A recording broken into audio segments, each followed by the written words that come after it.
නායක වඳුරගේ අවවාද මතක් වුණා. නායක වඳුර පැමිණ තිබු විලාසවලට වෙලා බලාගෙන හිටියා.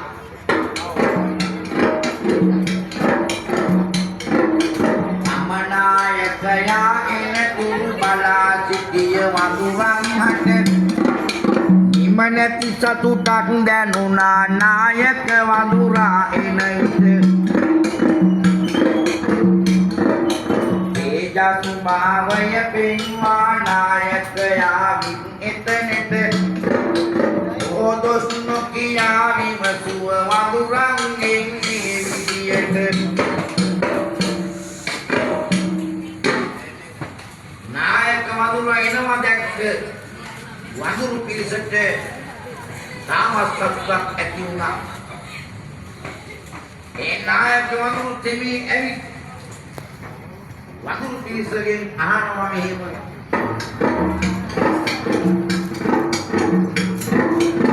වාසේ දිවගිරෙන කලම් ඇතිවිලා තිබුණේ නමුත් එපා තියුණු නිසා ඔබ සැමතිය විව්වේ නැහැ කවුරු.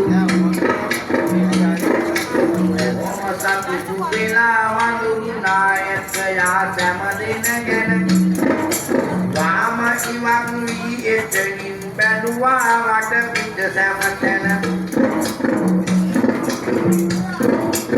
යෙලට නගින් බැලුවා කාලෙට බසින් බැලුවා. එම පුදුම කාරණයක් වඳුරු රජතුමා දුටුවා. වාසදීව ගිරෙන තරම් තිබුණා.